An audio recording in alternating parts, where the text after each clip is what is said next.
Halo, assalamualaikum warahmatullahi wabarakatuh. Selamat siang. Apa kabarnya sobat KSI? Semoga sehat-sehat semua ya. Oke, ya. Siang hari ini kita akan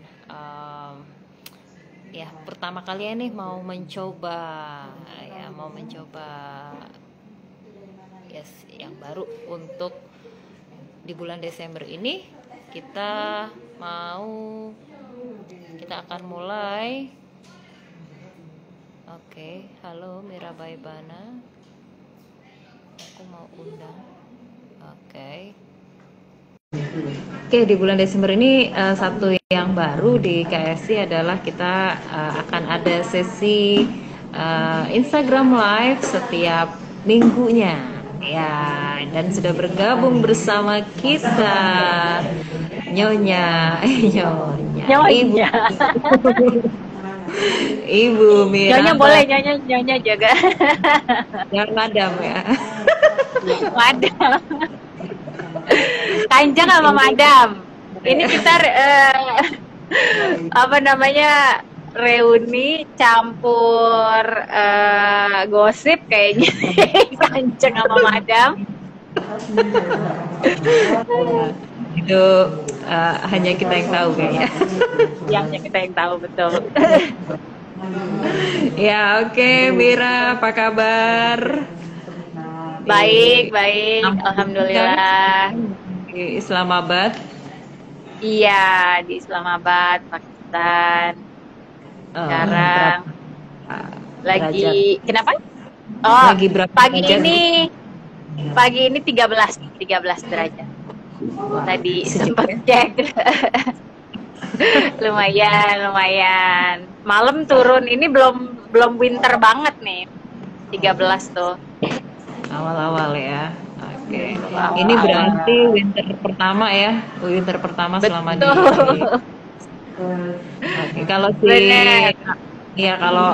Ali gimana penyesuaiannya? Ali oke. Dia nggak ada masalah sih. Dia kalau dingin nggak ada masalah dia. Jadi kemarin kalau nggak salah pagi-pagi ya keluar rumah ya pakai piyama, nggak pakai sendal gitu aja. Kitanya mah yang tua-tua dingin dan lain sebagainya gitu. Tapi dia oke aja, nggak ada masalah dia sih kalau dingin. Oke, ada Bu El Farah nih bergabung. Halo Bu Farah. Iya.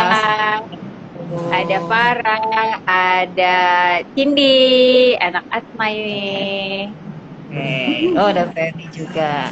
Ya, ada kita Feby juga, betul. Hari ini kita mau bahas KSI ya, Konseling Satria Indonesia. Apa itu, kenapa, bagaimana ya mengawali sesi Instagram Live kita di bulan Desember ini.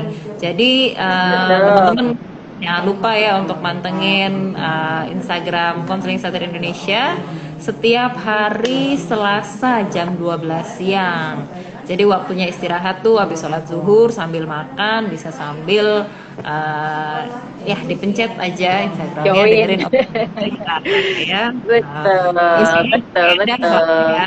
Ya.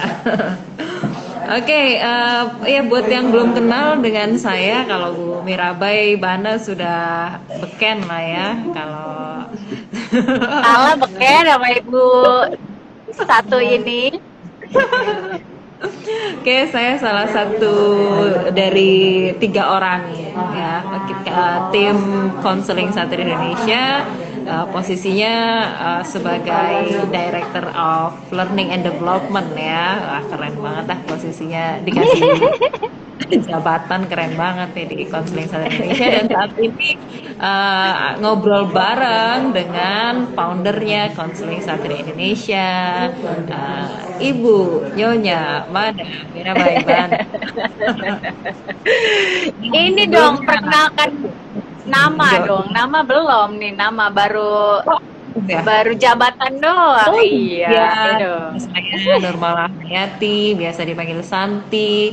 IG-nya biasanya Nurmalah Hayati Santi ya. Tapi kali ini karena atas nama KSI ya pakai IG-nya KSI ya. Oke, Betul. di depan saya ini ada kawan lama yang sekarang sudah menjadi seorang konselor, baru saja menyelesaikan Master of Counselingnya tahun 2020 ini dari Monash University. Wah, itu salah satu kampus yang kalau jurusan pendidikannya di Australia paling bagus ya, Monash ya. Ya. Betul. Nomor 6 di dunia. Oh. Ya, Inceran. iya. Doain lah sampai ke sana. Amin, amin, amin, Ya. amin ya robbal alamin. Ya, oke.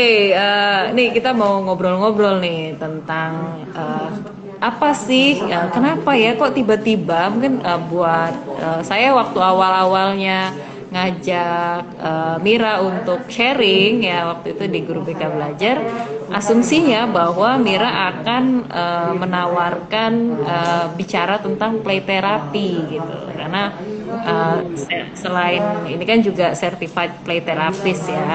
Tapi waktu itu yang Mira tawarkan tentang fenomena gunung es dalam satir terapi gitu. Ya, dan buat saya saat itu hal yang sangat baru. Apa itu ya satir gitu. Ya, jadi sebelum kita ngomongin KSI ini kan awal mulanya ya sejarahnya ya. Apa sih yang Iya, betul. bikin Mira ketika dapat kesempatan ngobrol dengan guru-guru BK atau orang-orang yang mempelajari konseling, kenapa yang pengen disampaikan itu tentang satir terapi? Ya, sebetulnya waktu itu apa namanya, dua-duanya ya baik satir maupun play terapi itu jadi fokus utamaku dalam kasih konseling. Kalau play terapi lebih ke anak-anak, kalau satir lebih ke konseling umum gitu ya. Dan waktu itu aku menawarkan untuk bahas satir karena play terapi lagi kalau awal-awal pandemi itu agak ngedrop itu dalam arti nggak terlalu populer dan nggak bisa praktek juga karena kan protokol kesehatan ya nggak boleh deket dan anak-anak itu apa ya jadi karena pandemi jadi fokus sekolah ini kan sekolah apa namanya sekolah di rumah ya jadi apa namanya kesempatan untuk meneruskan praktek itu juga tidak memungkinkan buat terapis-terapis yang masih praktek pada umumnya karena mereka akan menyentuh apa namanya alat-alat terapi yang ada di ruangan terapi kita dan ya maksudnya saat itu kan masih bingung ya ini protokolnya gimana harus seperti apa jadi play terapi internasional juga memerintahkan gitu ya menyarankan kita semua para play terapis itu untuk stop dulu untuk jangan apa namanya jangan praktek dulu gitu dan kalau dalam konseling juga konseling yang tatap muka juga jangan apa namanya jangan praktek dulu lah kita lihat dulu nih protokolnya seperti apa gitu cool down dulu sebentar. Nah saat itu aku kan juga pas baru pindah banget dari Jakarta ke Islamabad jadi menurutku saat itu yang pas gitu ya yang pas untuk dibicarakan adalah tentang konseling satir gitu tentang pendekatan metode satir model ini gitu karena aku takutnya ntar kalau bahas play terapi terus ada permintaan untuk praktek gitu ya sedangkan apa namanya perintah dari organisasi internasionalnya untuk nggak praktek dulu gitu sedangkan kalau konseling kan bisa online ya konseling online misalnya kalau ada permintaan untuk konseling gitu. Jadi aku pikir ke arah situ yang lebih praktikal gitu yang lebih bisa di apa namanya diberikan gitu ya sebagai tindak lanjut untuk pembahasan waktu itu gitu jadi lebih kepada itu. Oke, ini teman-teman sobat KSI dan teman-temannya Mira yang sedang bergabung, kalau ada yang mau ditanyain bisa tulis di komentar ya. Nanti akan kita jadi bahan obrolan kita. Bacakan. Yang Betul. satu. Depan ini Ini ada ya Mbak kita Stari. iya, Iya. oke. Ya, Sip. ketika akhirnya ya apa namanya membawakan memperkenalkan ya tentang satir terapi ke halayak yang lebih luas lah gitu ya. Karena kalau buat saya sendiri ya guru BK itu belum pernah tuh gitu ya di pelatihan konseling itu membahas tentang satir terapi. Apa memang sebelumnya ini masih apa ya pada apa ya apa memang belum banyak uh, di Explore sosial ya. di explore gitu kayak gimana Iya, padahal iya baru-baru banget ya. betul. Satir ini satu angkatan sama Carl Rogers. Jadi masih bagian psikologi humanistik ya. Jadi angkatan-angkatan lebih ke person center gitu. Semua resources itu ada dalam diri. Terus orang tahu sebenarnya yang baik buat dia apa gitu ya. Jadi memang sudah lama dan memang pelopor untuk konseling apa namanya keluarga gitu. Jadi mungkin karena pelopor dari konseling keluarga dan dalam konseling keluarga kan ada banyak teori-teori lain juga ya. Mungkin itu yang membuat dia jadi tidak terlalu populer gitu karena pada saat itu pada masa itu banyak tokoh-tokoh yang memang sangat populer seperti misalnya Carl Rogers dalam apa namanya konflik individu ya dan misalnya Bowen dalam konseling keluarga gitu. Jadi satir ini karena dia terkenal lebih kepada personanya dia gitu ya, karakter dia yang ramah, yang apa namanya friendly banget gitu, dan ini dianggap oleh orang-orang sulit untuk dimodel gitu, sulit untuk diajarkan lagi sehingga banyak yang mengira karena sulit orang untuk belajar seperti satir, maka dipilih pendekatan lain yang lebih gampang secara metodologis. Dan karena satir itu juga memang ada kekurangan ya, dia tipenya tuh lebih suka ngomong, lebih suka menampilkan, mengekspresikan gitu. Dan kalau soal metodologi memang tidak terlalu terstruktur gitu. Untungnya ada penerusnya gitu ya yang sekarang masih hidup, dia namanya John Benman, dia yang bikin pendekatan satir ini lebih terstruktur gitu, jadi lebih bisa diaplikasikan gitu. Jadi mulai tahun sekitar 90-an gitu ya, tahun 90-an itu penerusnya satir, karena satir kan meninggal tahun 1989. Tahun 1991 itu ada buku yang ditulis Benman dan beberapa murid satir lainnya yang merunut gitu ya, yang lebih terstruktur, yang lebih metodologis, sehingga orang yang mau belajar tentang satir tuh bisa gitu, tidak apa ya mendobrak stigma bahwa yang belajar satir itu harus punya karakter yang sama gitu, nggak juga sebenarnya gitu. Jadi lebih itu sehingga mulai dari tahun 90-an lebih apa namanya lebih disebarkan lagi ke negara-negara Asia gitu. Karena sebelumnya satir itu fokusnya waktu dia hidup di Amerika kan, dia warga negara Amerika, lebih fokus di Amerika dan sempat ke Rusia juga waktu itu gitu. Mulai di Cina agak akhir-akhir masa hidupnya gitu. Nah, Benman ini meneruskan di negara-negara Asia apa namanya terutama Cina gitu ya, Singapura, Malaysia, itu mulai tumbuh afiliasi-afiliasi satir yang berkembang pesat. Nah, satir sendiri di Indonesia sebetulnya dibawa oleh Bapak Sukirno Taryadi. Ya, beliau itu adalah seorang rohaniwan yang menggunakan pendekatan satir ini pada khotbahnya dan juga pada konseling keluarga dalam gereja dia pimpin gitu. Dia juga mengajarkan ya satir apa namanya pendekatan satir ini secara metodologis gitu, sesuai dengan kurikulum yang dibuat oleh John Benman tadi gitu.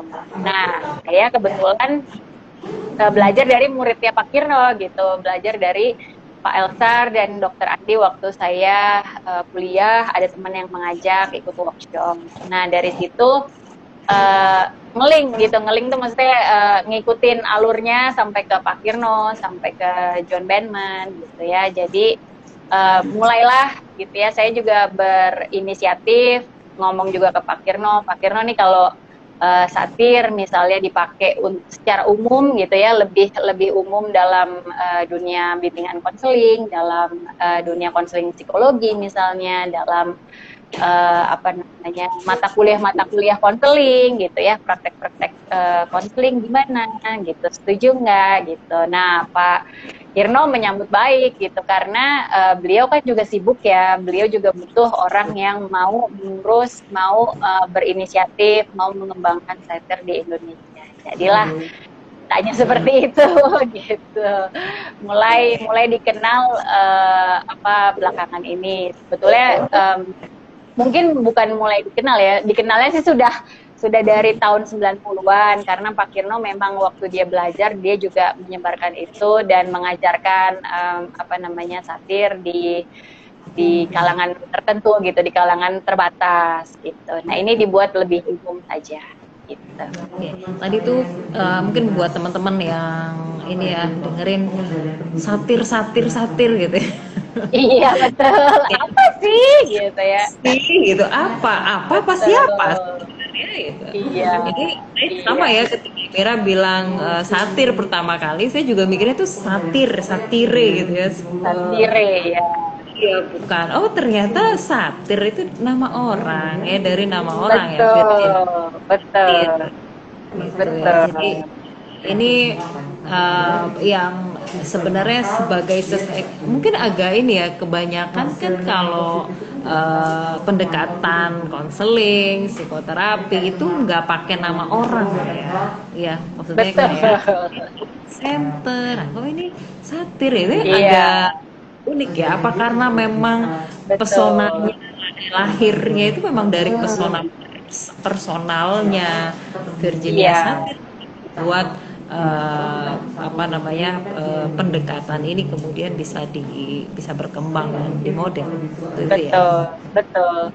Karena dia juga di awal itu ya, pertama karakternya dia, dan dia tidak terlalu menyibukkan diri, menyempatkan waktu untuk bikin satu kurikulum, satu metodologi gitu. Kalau misalnya Carl Rogers gitu ya, kan dia ini ya, apa namanya, dia secara khusus bikin video misalnya menjelaskan tentang apa namanya unconditional positive regard gitu, client center tuh apa gitu ya.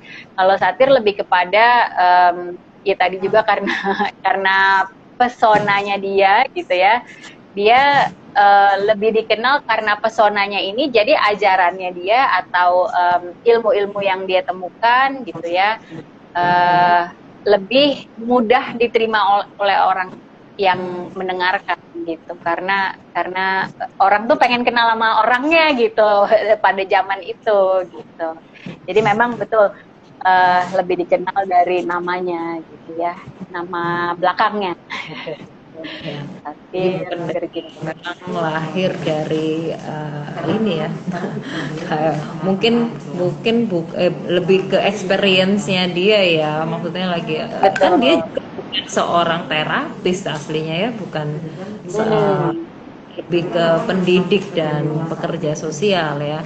Apakah itu artinya ini juga ya sangat mungkin untuk digunakan oleh ya bukan hanya kalangan terapis atau konselor aja berarti ya? Betul banget. Jadi pendekatan satir yang digagas Virginia Satir ini memang sangat membumi, kalau aku bilangnya sih membumi ya. Membumi itu dalam arti nggak kejauhan gitu ya. Ini deket dengan kehidupan kita sehari-hari, bisa dipraktekkan oleh siapa saja. Dengan peran apapun gitu ya. Jadi kalau dikategorikan tuh sebenarnya satir kayak bingung gitu ya, bingung dalam arti dia masuk aja ke semuanya gitu. apa namanya, ke family therapy masuk, ke konseling individu masuk gitu kan, ke parenting masuk, ke komunikasi masuk gitu, terus ke bisnis ya kan, dia teori dia tentang resiliensi gitu ya, resilience itu juga masuk gitu. Jadi iya gitu, jadi apa namanya, sangat sangat membumi, sangat bisa dipraktekkan, sangat dekat dengan kehidupan sehari-hari gitu. Oke, malah kalau dari orang-orang yang sudah mempelajari satir sebelumnya itu malah menyebutkan bahwa satir ini sebagai gaya hidup gitu ya, sebagai gaya hidup. Betul. Tapi kalau yang Mira jalanin selama ini, apakah menerapkan satir sebagai gaya hidup juga apa gimana? Betul banget. Kalau aku memang jadi jatuh cinta dan mendalami banget satir ini ya karena memang jadi sesuatu yang mengubah hidup awalnya gitu ya, mengubah kegalauan hidup, mengubah kegalauan hidup dan apa namanya, jadi cara untuk mulai ada self acceptance, self awareness gitu ya, terus bertumbuh dan berkembang sih sebagai pribadi gitu. Jadi kalau boleh cerita sedikit, ini awalnya mungkin apa teman-teman juga tahu bahwa awalnya aku belajar konseling, terus tidak lulus gitu kan. Ketemu satir ini apa ya namanya, kena banget dengan sejarah hidupku di mana aku merasa beda gitu, beda sama anak lain, beda sama orang lain, pengen disama-samain tapi kok rasanya nggak enak gitu ya, nyama-nyamain diri padahal nggak sama gitu. Ternyata waktu belajar satir ini pas ketemu sama Pak Elsar, dia bilang jangan biarkan persepsi orang yang terbatas menentukan siapa diri kamu gitu. Di situ saya langsung wow gitu ya, oh ternyata it's okay loh being different gitu, it's okay beda sama orang lain gitu, nggak ada yang salah kok gitu. Nah dari situ saya langsung yang oh apa ini satir gitu ya, mulai belajar lagi, dikonselingin sama Pak Elsar, dan titik yang paling yakin banget satir ini jadi gaya hidup adalah di saat saya belajar di Kanada itu, dan jadi belajar langsung sama Kathleen Mackie Benman gitu ya. Waktu itu Kathleen Mackie Benman adalah istri dari John Benman tadi yang murid langsung satir itu. Mereka berdua murid langsungnya satir. Saat saya belajar di situ, tugas akhirnya adalah mentransformasi aturan keluarga yang tertulis maupun tidak tertulis. Nah di situ jadi awal saya, kalau saya definisikan ya sebagai awal perubahan jadi orang dewasa gitu. Jadi orang dewasa itu maksudnya mengadopsi atau mentransformasi ya, lebih tepatnya mengubah atau mencocokkan gitu ya, mengambil nilai-nilai yang diturunkan oleh keluarga yang cocok buat saya dengan kehidupan dan situasi kondisi saya saat ini sebagai seorang pribadi gitu ya, dan melihat bahwa orang tua saya punya intensi, punya niat yang baik gitu ya, mengajarkan nilai-nilai itu walaupun caranya sangat terbatas dengan kepribadian mereka, dengan background budaya mereka, dengan background pengalaman mereka gitu ya. Dan saya tidak terpaku pada mereka sebagai individu gitu untuk memahami nilai-nilai hidup ini supaya bisa saya ambil untuk diri saya gitu. Lebih kepada itu sih. Jadi sejak itu gitu ya, saya merasa oh iya benar, satir nih bisa banget gitu, bisa banget dalam arti membantu saya untuk bertumbuh ya, untuk berproses gitu ya, memproses peralihan gitu, masa peralihan dari masa remaja lah ya, bisa dibilang ya, masa remaja yang galau, yang bingung gitu, jadi masa dewasa yang lebih percaya pada intuisi diri, percaya it's okay different sama orang lain gitu. Terus melihat orang tua juga figur yang seperti layaknya manusia gitu, yang bisa salah, yang penanaman nilainya mungkin ada yang nggak sesuai juga, and it's okay. Jadi itu titik balik banget sih. Sejak itu jadi lebih mulai dipraktekkan lagi untuk kehidupan sehari-hari. Oke, berarti ya transformasi nilai-nilai keluarga itu kayak proses merekonstruksi diri ya sih. Ya. Dan Iya banget. ya, dan pas banget mungkin ya momentumnya itu Mira mungkin memang masih ya di usia-usia yang sangat mungkin ya, maksudnya oh ya ini pas menjelang apa lulus ya mungkin ya, itu udah lulus kuliah tuh, akhirnya lulus Belum. S1 ya. Akhirnya lulus setelah pulang dari Kanada itu. Ya. Jadi artinya dan itu ya transformasi nilai-nilai yang membentuk diri kita ya, dan kemudian Betul. melalui tahapan itulah akhirnya kemudian merekonstruksi nilai-nilai baru yang kemudian dibawa membuat Mira akhirnya bertumbuh ya, dan yang seperti sama halnya dengan visinya konseling satir ya, bertumbuh menjadi Betul. manusia. Oh ya. Betul. Oke. Iya. Berarti kan karena memang dari Karamira sendiri merasakan dampaknya dalam kehidupan ya, merasakan Iya. artinya secara ya kualitas diri lah ya, ada yang berubah gitu ketika mempelajari konseling satir, pendekatan satir ini, satir model ini. Dan itu ya yang akhirnya, apakah ada hal lain yang membuat Mira akhirnya memutuskan untuk mendirikan foundernya konseling satir Indonesia ini? Apakah itu apa enggak?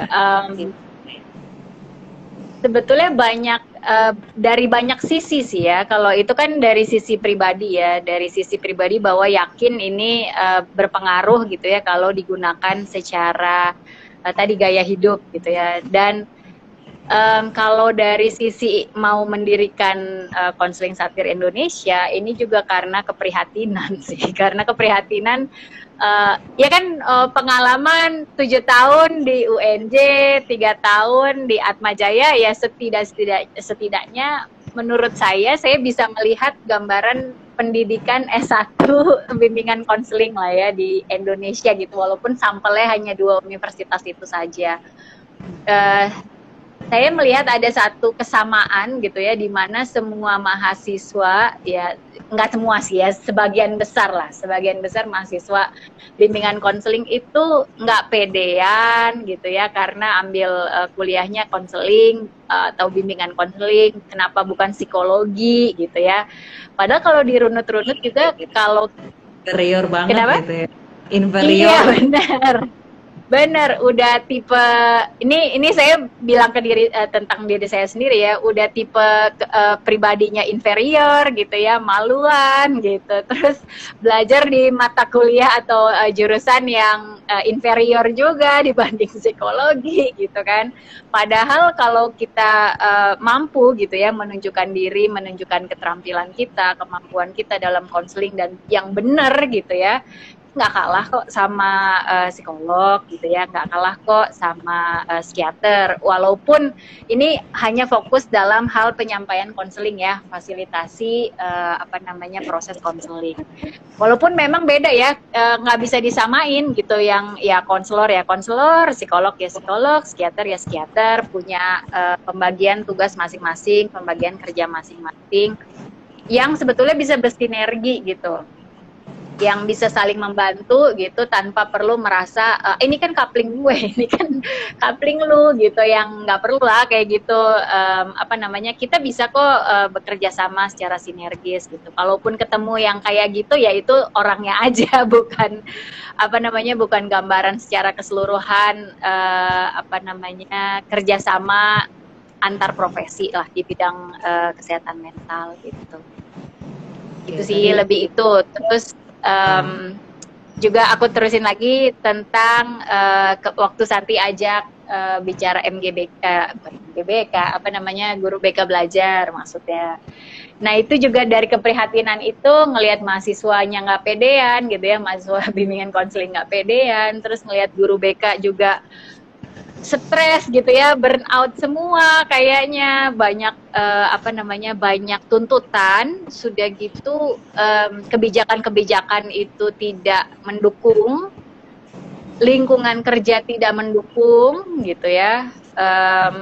Jadi prihatin gitu, apa yang bisa dilakukan ya gitu dengan apa yang saya punya gitu ya, supaya bermanfaat buat apa namanya, khususnya sih bimbingan konseling ya, jurusan bimbingan konseling, guru BK, konselor gitu dan lain sebagainya sih, sebetulnya bisa lebih luas lagi. Intinya yang berkaitan dengan konseling gitu.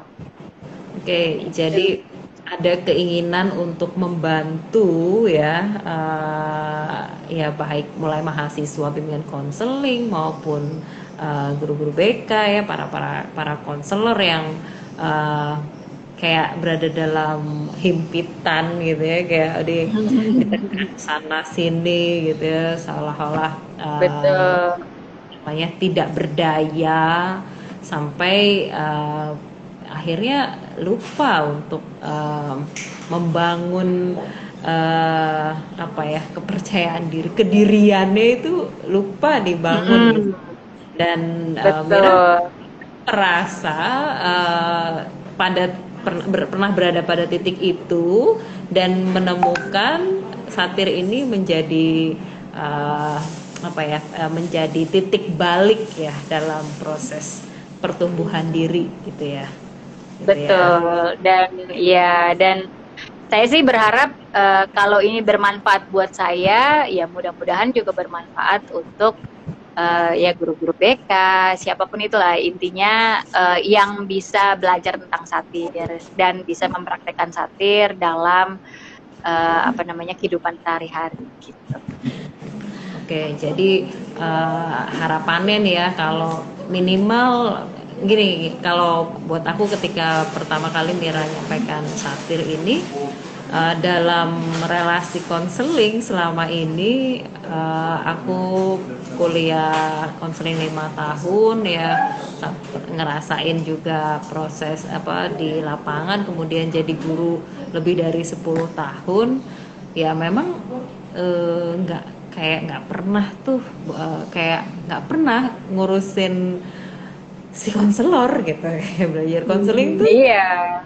tentang memahami si konseli, tentang bagaimana konseli itu apa namanya ya, kita bagaimana merumuskan masalahnya, bagaimana melihat sisinya, berempatinya. Tapi yang satu hal yang baru buat saya ketika belajar satir, oh iya, konselor perlu cek dulu nih ya, perlu meriksa dulu ini situasi dia ketika menghadapi ini bagaimana gitu, karena Betul. akhirnya juga ya banyak merefleksikan diri ya, bahwa oh iya ya, waktu itu kenapa waktu menangani kasus ini begini ya, karena memang pada saat itu ya sebagai seorang konselor juga tidak selalu berada dalam situasi yang ya 100% Iya.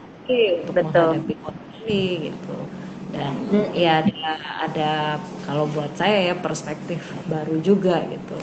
Dan itu juga yang bikin ketika Mira ngajak, ayo ayo mau nggak kita bersama-sama ya, oh iya mau, oke setuju gitu kan.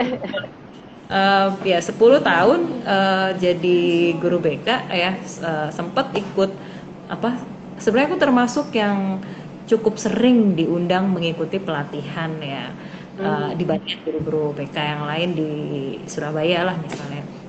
Nah ketika pelatihan untuk guru BK jarang sekali pelatihan konselingnya gitu. Pernah waktu itu ada sekitar 6 hari kalau nggak salah ya, aku di Parung itu P4TK, Penjas BK itu namanya pelatihan tingkat menengah ya, ada jadi levelnya ya udah ya mereka kalau ngambilnya itu dari nilai UKG-nya tuh udah di atas 70 lah gitu. Nah itu ada konselingnya juga, ada UKG prakteknya, apa? UKG itu apa? uji kompetensi guru. Jadi ada Oke. nilai rapornya Oke. guru tuh. Jadi Hmm. ujiannya cuma sekali, 2 kali lah ya. Kalau aku ikut 2 kali 2014, 2015, tapi hasilnya masih dipakai sampai sekarang. Masih banyak dijadikan dasar dalam Ya, eh, penentuan inilah. Tapi kalau buat aku sih sebagai guru muda ya saat itu kayak eh, kayak apa ya, kayak jalan tangga ya, kayak tangga gitu, karena kalau nggak ada nilai UKG itu mungkin harus nunggu antrian dari guru-guru senior betul. dulu ya baru. Nah tapi ketika ada UKG itu Bisa naik akhirnya ya. bisa ya sedikit ini ya. Oke, di sini Mm-mm. lumayan ramai juga ya. Wah, ada Iya, betul. oke, ada Pak Ifdil juga ya, ada Mbak Supit juga yang saya kenal ya. Selamat bergabung. Kalau ada yang mau disampaikan boleh ya. Eh, Ini kita lagi ngomongin tentang konseling satir Indonesia, awal mula berdirinya, kenapa didirikan, misinya apa ya, dan apa ya, apa sih, eh, apa yang diharapkan. Karena kalau oh ya ini tadi ya saya bilang ya, saya belum pernah merasakan yang seperti saya ikuti melalui eksperiensial ya, kelas konseling hmm. secara eksperiensial gitu. Ini yang ngalamin langsung gitu, kayaknya nggak inget ya pernah apa enggak ya kayak gitu gitu. Tapi oh iya ya ternyata dengan meskipun secara online ya itu cukup bisa membantu lah gitu. Karena ini buat saya sendiri ketika awal-awal pandemi ini mau memberikan kesempatan konseling tuh maju mundur gitu. Ya, Iya. khusus ketika siswa yang belum pernah ketemu sama sekali. Jadi kalau misalnya mungkin kalau siswa yang kita udah pernah kenal di tahun sebelum pandemi, udah pernah ketemu tatap muka, udah tahu seperti apa karakternya, siswa juga udah punya kepercayaan sama konselornya, sama guru BK-nya, mungkin bukan hal yang serius gitu. Tapi Hmm. ketika benar-benar nggak kenal, kita nggak pernah ketemu dan hanya punya kesempatan online aja gitu. Wah, awalnya sulit banget itu gimana ya? Dan ternyata konseling Satir Indonesia menawarkan sebuah pelatihan membangun raport ya secara Hmm. eksperiensial ya, dan itu Betul. terpikir kenapa tuh kok terpikir, bagaimana ceritanya terpikir untuk uh, uh, Bikin acara itu, bikin kegiatan itu. ya oke. Ini Itu ya mau ya di baca dulu. oke. Ini dari Gerak Genta ada Mbak Supit di Mbak sini. Supit. Kalau kalau di BKUNJ ada mata kuliah yang isinya refleksi pengalaman keluarga berbasis attachment untuk membongkar dan mengatasi pengalaman-pengalaman yang menyakitkan dalam keluarga. Oh ya, oke. Bagus Itu di mata banget, kuliah bagus apa banget. tuh? Juga kuliah merefleksikan Konseling pengalaman keluarga mungkin ya. yang berkaitan dengan agama, etnis, kelas sosial, gender. Jadi memahami Multikultur nih.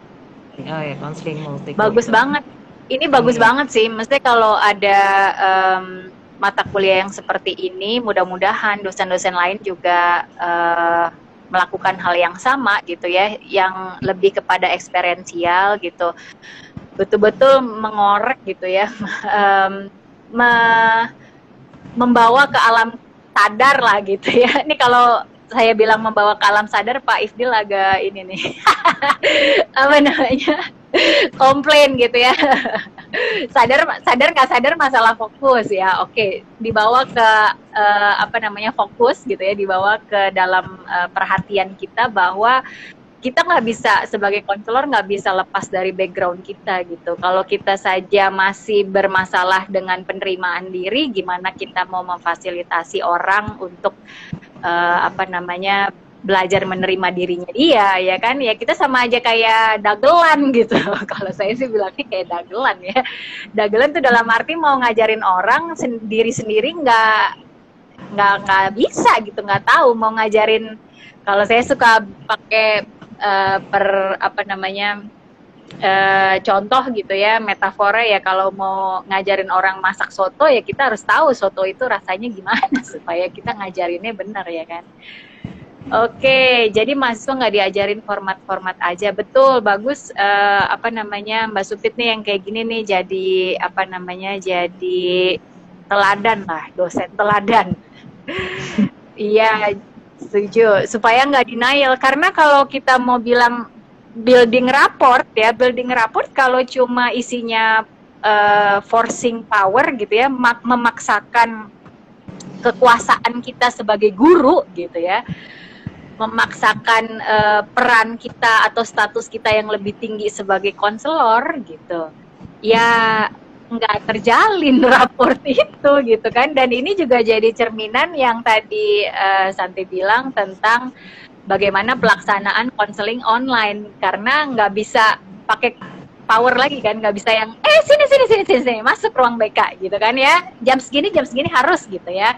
Kalau pas ketemu ya bisa gitu kan kita memaksakan power itu. Tapi kalau pada saat pandemi gini gitu ya, terus apa namanya, dalam situasi di mana siswa yang punya power gitu ya nggak mau konseling online, nggak mau gitu, nggak kenal siapa gitu kan, dan ngapain juga gitu. Nah mereka jadi punya power dan kita jadi merasa nggak bisa konseling saat pandemi. Ya bisa gitu. Masalahnya bukan di power, masalahnya itu di building rapport gitu. Masalahnya kita bisa nggak menampilkan penerimaan gitu.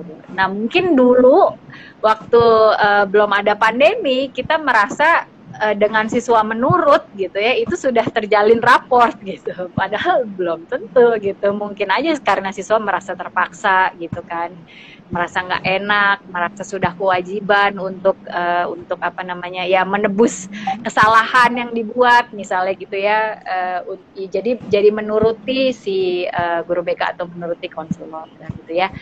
Ini sebenarnya nggak hanya terjadi di dalam sekolah sih gitu ya, dalam praktek psikologi yang berkaitan dengan konseling juga seperti itu. Kalau raport tidak terbina gitu ya, konseling datang ke ruang konseling bertemu dengan psikolog juga tidak terbuka gitu kalau tidak dipaksa istilahnya ya. Dan kalaupun terbuka misalnya konselornya juga tidak mampu untuk, atau psikolognya tidak mampu untuk mengolah informasi yang diberikan berdasarkan keterbukaan ini, juga nggak kemana-mana gitu, nggak diproses dan nggak menemukan akarnya, yang keluar juga malah jadi nasihat-nasihat gitu. Sama sih. Nah, sorry, aku mau nambahin tadi yang berkaitan sama kenapa mau bikin kegiatan ini ya, selain keadaan pandemi itu juga win-win solution buat aku gitu, karena di sini juga saya tinggal jauh dari Jakarta ya kan, saat itu juga secara pribadi berpikir oh ya sudah, selesailah karir berkonseling gitu ya, menunggu praktek untuk bisa konseling di sini di mana ya, lagi cari-cari gitu. Tapi pandemi ini karena memang nggak boleh kemana-mana, nggak boleh keluar kompleks gitu kan, dan nggak ada yang mau terima juga buat bisa kerja dan praktek. Ini jadi satu apa namanya, solusi juga buat saya secara pribadi gitu, untuk ternyata jarak tidak apa namanya, jarak tidak jadi soal lagi sekarang gitu. Dan saya juga mau menunjukkan bahwa konseling bisa gitu secara online. Ya, berkahnya pandemi ya. Betul. Mbak Supit bilang, I'm glad you are back. I'm glad you're back. I'm glad you welcoming me back. Ya, ini juga sebenarnya ketika aku mau ngajak Mira pertama kali ya untuk ayo sharing gitu ya.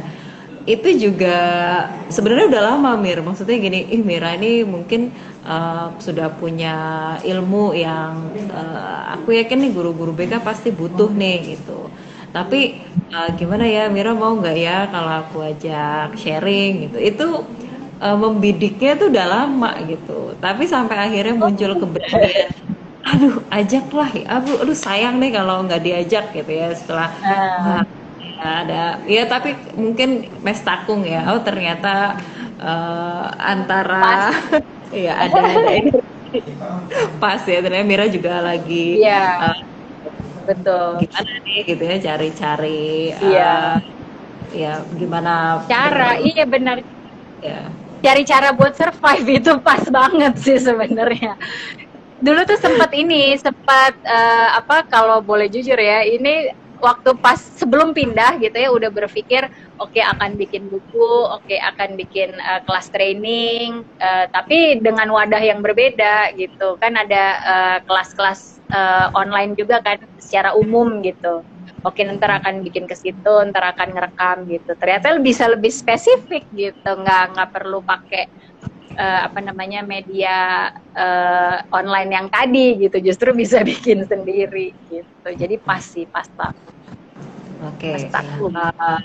Jadi ini berarti ini dalam ya ke apa ya, ke depannya ya, dalam rangka uh, apa ya, bertumbuh ya, mengajak orang-orang untuk sama-sama bertumbuh menjadi manusia utuh ya. Ini berarti ada apa nih yang mau ditawarkan sama KSI selain kelas konseling, mungkin buat mereka-mereka yang memang bergerak di bidang konseling ya, khusus spesifik gitu. Tapi kalau dengan ya misinya seperti itu, apalagi nih yang mau ditawarkan oleh konseling satir Indonesia? Kalau secara idealisme, karena salah satu apa namanya, hal yang ini dalam hal kaitan dengan guru BK ya, itu yang sangat mengekang adalah kebijakan-kebijakan. Nah, kita mau belajar advokasi gitu ya, mau belajar untuk mengutarakan, mengekspresikan gitu ya, gimana caranya. Ini sedang mencari jalan juga sih, tapi masuk dalam misi konseling satir Indonesia, gimana caranya kita bisa mempunyai pengaruh terhadap pembuat kebijakan dalam hal ini yang berkaitan dengan guru BK gitu ya, atau pelaksanaan konseling di sekolah, pelaksanaan atau paling tidak kesadaran bahwa kesehatan mental bagi guru dan bagi siswa itu sangat penting gitu ya. Kita akan coba gimana caranya untuk mempengaruhi para pembuat kebijakan agar juga berpihak benar, empati, berpihak pada kesehatan mental guru dan berpihak pada kesehatan mental siswa.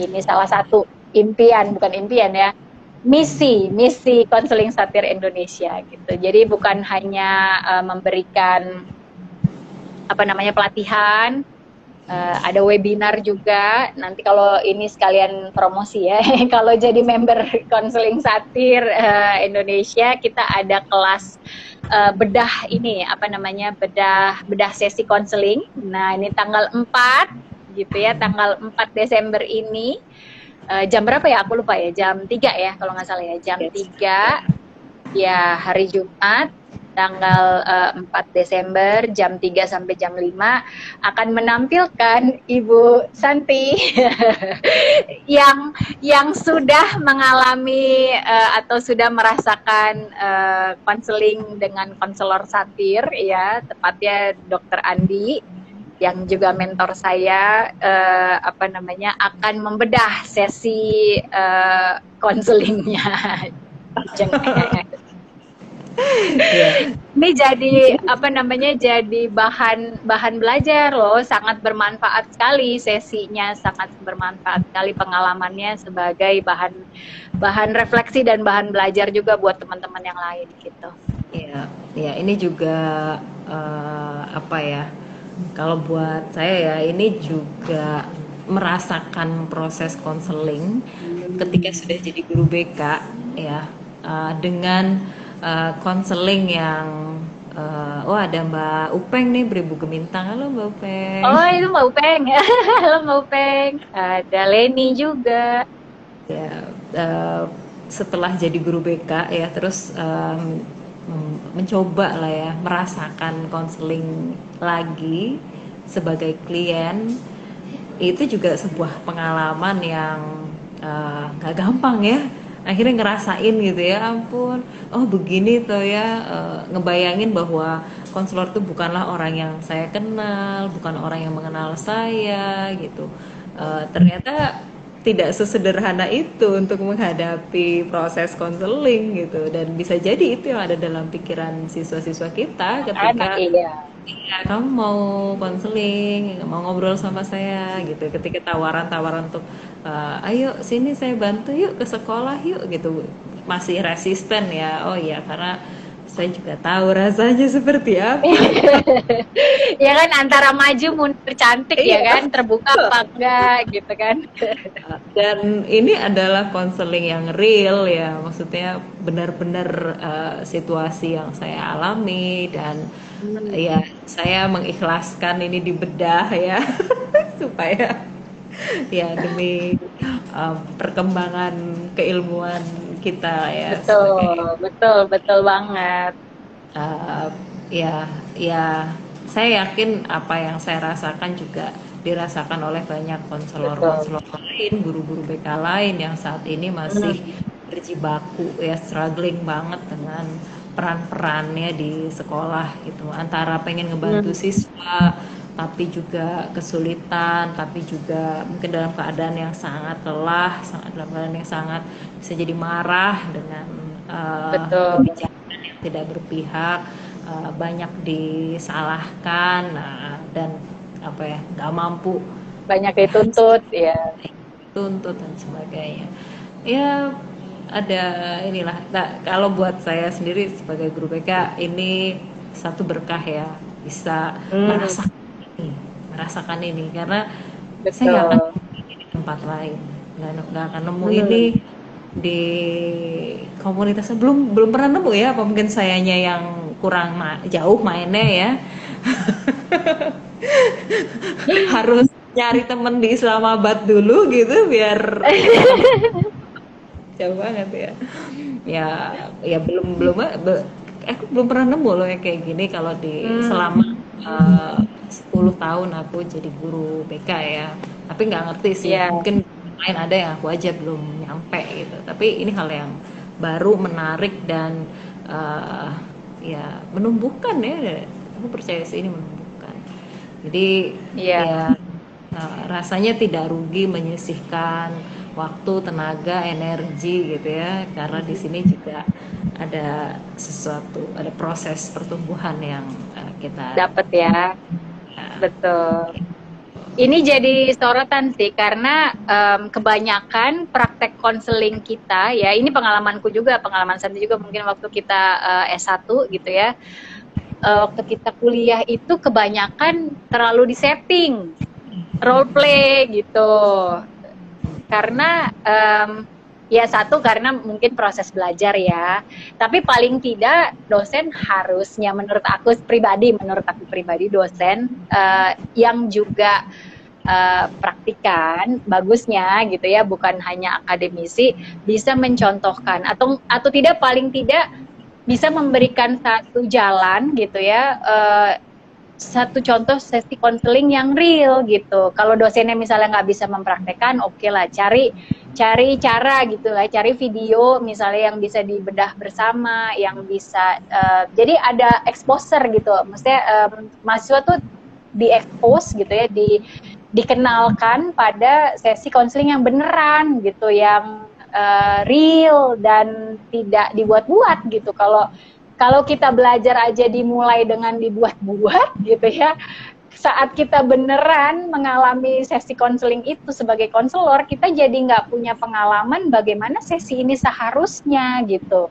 Karena yang ada adalah dibuat-buat dan kita jadi memaksa konseling kita seakan-akan harus dibuat-buat.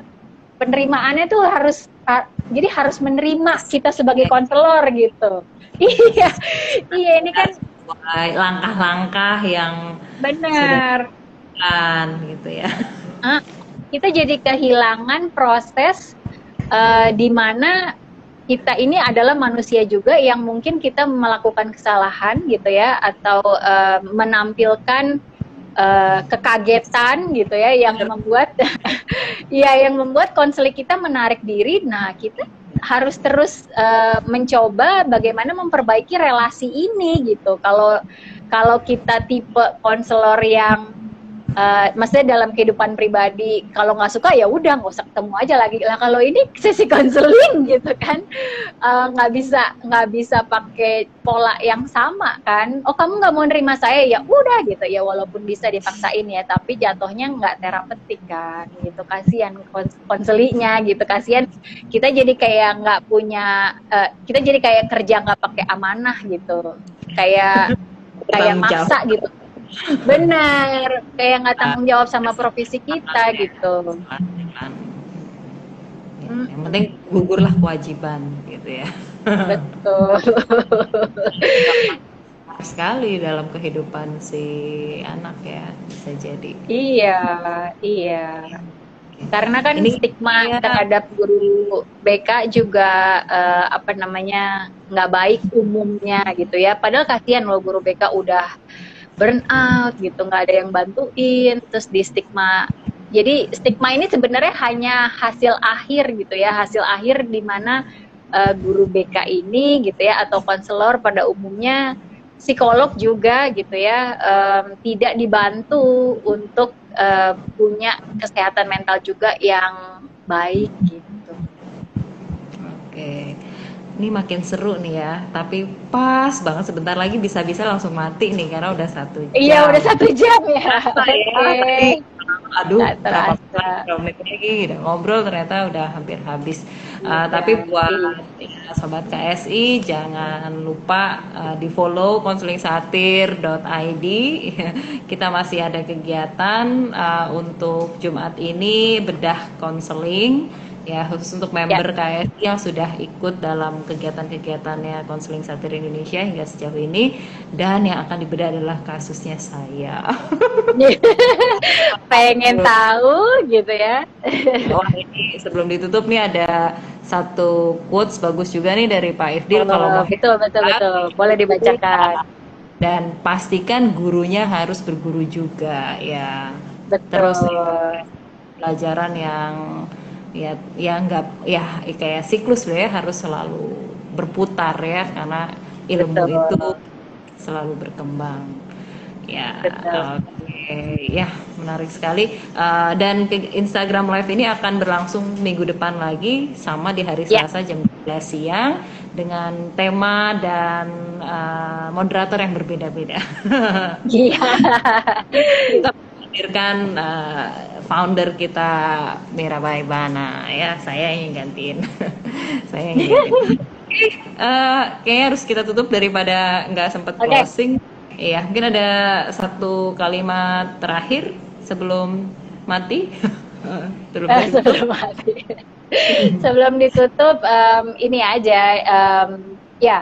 Kalau kita belajar segala sesuatu, ya jadikan itu sebagai amanah gitu ya. Dan kalau kita berprofesi dalam bidang konseling, ya jadikan itu sebagai amanah juga. Jadi supaya pekerjaan kita, kesehatan mental kita, semuanya selaras gitu. Kita tidak bertopeng, kita tidak menampilkan yang seharusnya, padahal yang sebenarnya tidak merasa sama gitu ya. Jadi ya penting buat jadi diri sendiri apa adanya, terus bertumbuh, terus berproses, terus Oke, tetap terus bertumbuh menjadi manusia utuh bersama Konseling Satir Indonesia. Oke, jangan lupa ikuti terus sosmed kita, ada Instagram, di Facebook juga Konseling Satir Indonesia. Sampai ketemu minggu depan. Assalamualaikum warahmatullahi wabarakatuh. Waalaikumsalam. Terima kasih untuk yang sudah masih Gabung. bertahan. Oke, makasih Mbak Supit. Betul. Iya. Terus ini gimana nih Mir? Matiin? Di close? Ada silang ya, di close. Close aja. Oke, akhiri. Dadah.